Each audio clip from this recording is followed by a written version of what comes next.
আকম মোজাম্মেল হক, নাইম রাজ্জাক, আফম বাহাউদ্দিন নাসিন, পঙ্কজ দেবনাথ, সাইফুজ্জামান শেখর, আসাদুজ্জামান খান কামাল ও মাহবুবুল আলম হানিফের বক্তব্য তুলে ধরা হয়। প্রতিবেদনের শিরোনামে ছিল হাসিনার সঙ্গে যোগাযোগ রাখছে আওয়ামী লীগের শীর্ষ নেতারা, আইনের শাসন ফেরার অপেক্ষায়।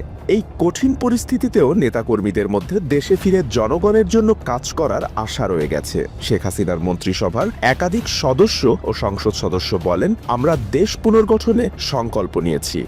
আপনাদের বলেছিলাম না, বাংলাদেশের পক্ষে বিপদ নাচছে। ইউনূস জমানা শেষ হতে চলেছে। যেটা আমরা গত 3 মাস ধরে বলে আসছি, ঠিক সেটাই এবার হতে চলেছে। আপনারা ইতিমধ্যেই জেনে গেছেন যে আমেরিকার তরফ থেকে বাংলাদেশকে যেরকম আর্থিক সাহায্য করা হচ্ছিল, যে সমস্ত আর্থিক সাহায্য করা হচ্ছিল, সব ট্রাম্প সরকার আসার পর বন্ধ হয়ে গেছে। আর এবার আমার পেছনের স্ক্রিনে আপনারা দেখতে পাচ্ছেন, ছাত্ররা আন্দোলনে নেমেছে। কিসের বিরুদ্ধে জানেন? এই আন্দোলনটায় এবার ইউনূস বিরোধী স্লোগান উঠল। ঢাকা বিশ্ববিদ্যালয়ের যারা শিক্ষার্থী আছে তারা কিন্তু পিছু হটে তাদের যে প্রাঙ্গণ, যে গণতন্ত্র তোরণ রয়েছে, সেই তোরণের দিকে তারা ছুটে এসেছেন এবং বলা যায় নীলক্ষেত সহ ঢাকা কলেজের যে প্রাঙ্গণ, সেই প্রাঙ্গণ কিন্তু এখন পুরোপুরি অন্ধকার।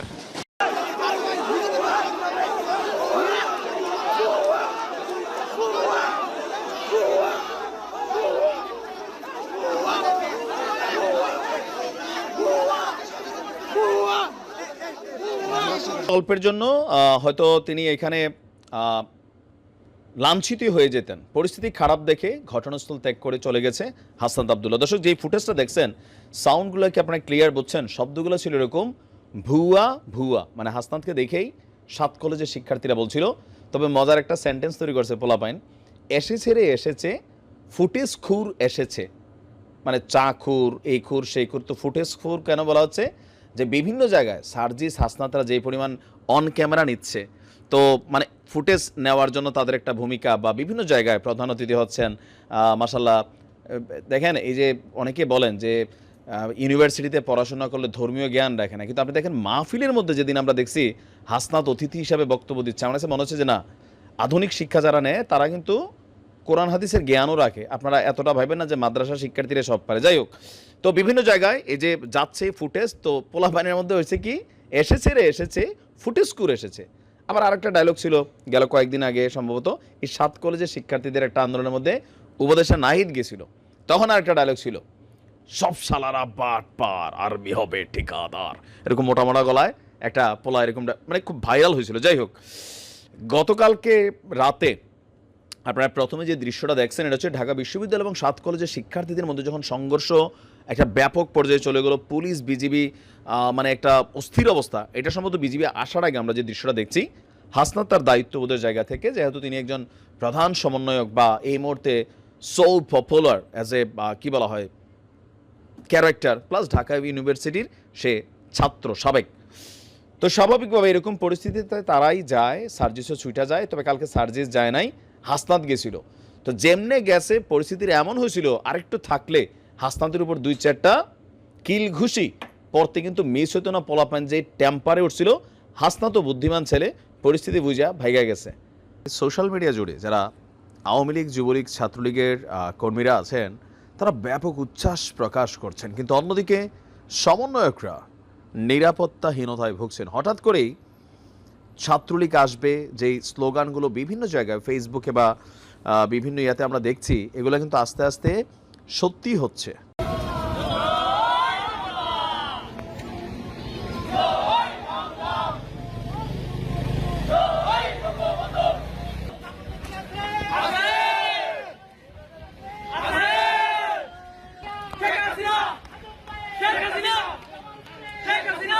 একাত্তরের হাতিয়ার গর্জে উঠুক আরেকবার, জয় বাংলা, জয় বঙ্গবন্ধু। আওয়ামী লীগ সেই ঘুমন্ত সিংহ, জাগ্রত করলেই মহাবিপদ।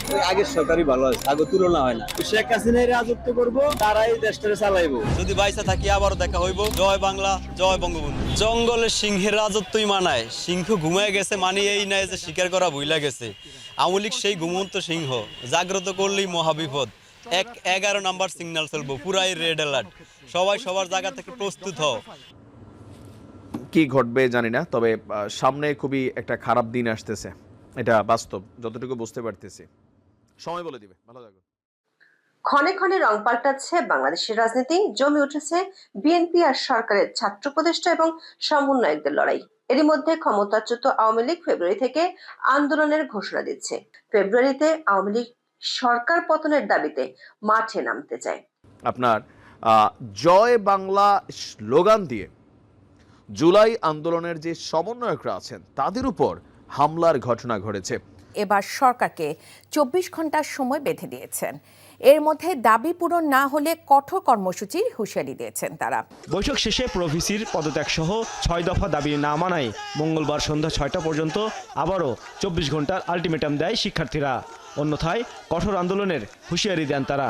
নিউ মার্কেট থানার ওসি ও সহকারী পুলিশ কমিশনার সহ দায়িত্বরতদের 24 ঘন্টার মধ্যে প্রত্যাহার না করলে নিউ মার্কেট থানা ঘেরাও কর্মসূচিও দেয়া হয়।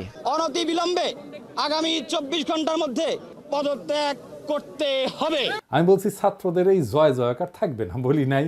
আমি বলছিলাম এত নারী অংশ নিল বিরচিতভাবে, তাদের নিয়ে জাতীয় কনভেনশন করো, একটা নারী ঘোষণা তৈরি করো। হয়েছে? হয় নাই।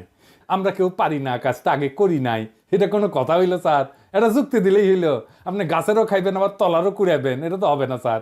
সবাই লোক বের করবো, কইরা পাশার চামড়া লাল কইরা দেবো একজন একজন কইরা ধরে। রমনাতে শিক্ষকরা বসেছে আর এদিকে এলিফ্যান্ট রোডের আরেক মাথা ওখানে বসেছে স্টুডেন্টরা। এই এলাকাটা ঢাকার ব্যস্ততম এলাকা। এই রাস্তাটি যখন ঘন্টার পর ঘন্টা বন্ধ হয়ে যায় তখন না পুরো জনজীবন স্থবির হয়ে পড়ে, এবং এটা যে কতটা ভীতিকর। হ্যাঁ, নিশ্চয়ই দাবি দেওয়া থাকবে, কিন্তু সেই দাবি দেওয়া আদায়ের তো একটা প্রপার প্রসিজিওর আছে। আপনি কি করে একটা শহরের মানুষকে জিম্মি করে আপনার দাবি আদায় করতে বসেন? আপনারা তো রাজনৈতিক দল তৈরি করবেন, আপনারা তো আগামীতে বাংলাদেশের নেতৃত্ব দেবেন। এই সামান্য বোধ বুদ্ধি, যেটাকে বাংলায় আক্কেল শব্দটা বলে, আক্কেলের অভাব যদি আপনাদের এতটাই থাকে, আপনারা কিভাবে দেশের মানুষকে সেবা দেবেন?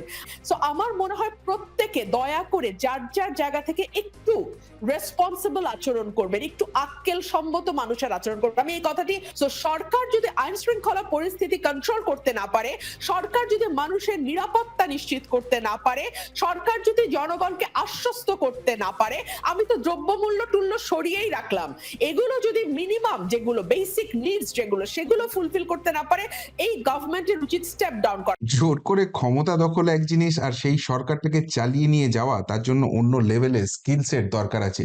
এই জিনিসটা এবার হারে হারে বুঝতে পারছে মোল্লা চাচা ইউনূস। মানে আল ইজ নট ওয়েল বলে না, এখানে nothing is well for Bangladesh, সেই জিনিসটাই আসছে। একের পর এক খবর আসছে বাংলা। মাঝরাত থেকে ট্রেন বন্ধ হয়ে যেতে পারে, নতুন করে ছাত্র আন্দোলন শুরু হচ্ছে, হাত মেলাচ্ছে খালেদা হাসিনা, হাসি নাই ভালো ছিল সেই আওয়াজ উঠে যাচ্ছে।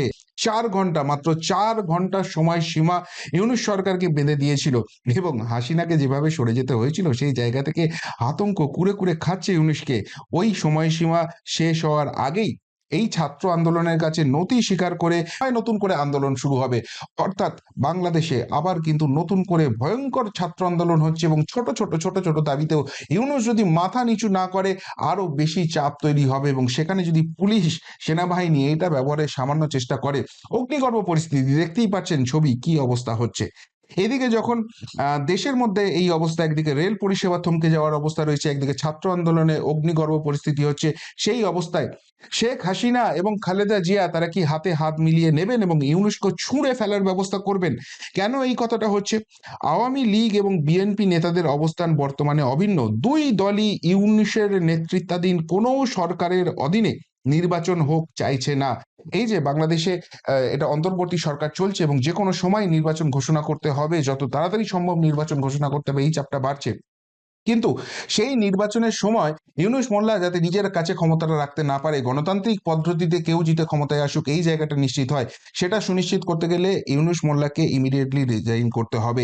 এই দাবিটা কিন্তু ক্রমশ বিএনপি এবং আওয়ামী লীগ দু দলই কিন্তু চাপটা বাড়াচ্ছে। বৈষম্য বিরোধী ছাত্র আন্দোলনের দিন সম্ভবত ফুরিয়ে আসছে, এবং সেটি স্পষ্ট হলো অনেকখানি। তার আলামত আমরা দেখলাম রোববার গভীর রাতে। বৈষম্য বিরোধী ছাত্র আন্দোলনের বিরুদ্ধে যেভাবে মুহুর্মুহু স্লোগান দেওয়া হলো, অন্যতম ছাত্র সমন্বয়ক হাসনাত আবদুল্লাহকে তোপের মুখে পড়তে হলো, তার উপরে হামলা করা হলো। তাতে স্পষ্ট যে তারা কতটা বিতর্কিত করে ফেলেছে নিজেদেরকে। কেন যেখানে সেখানে সব কিছুর মধ্যে বৈষম্যবিরোধী ছাত্র আন্দোলনকে নাক গলাতে হবে? এবং আমরা দেখছি, আরও আগে থেকেই বলে আসছি, সবাই বলছেন, যেভাবে আওয়ামী লীগ তার পেটোয়া বাহিনী হিসেবে, হেলমেট বাহিনী হিসেবে যেখানে সেখানে ব্যবহার করত ছাত্রলীগকে, ঠিক সেই অবস্থায় নিজেদেরকে নিয়ে গেছে বৈষম্যবিরোধী ছাত্র আন্দোলনের সমন্বয়করা। তাদের বিতর্কিত কর্মকাণ্ডের মাধ্যমে মানুষ এখন ত্যক্ত, বিরক্ত। কিন্তু এ কথা তো সত্য, তাদের চোখেই দেশের কোটি মানুষ স্বপ্ন দেখতে চেয়েছিল, স্বপ্ন আঁকতে চেয়েছিল।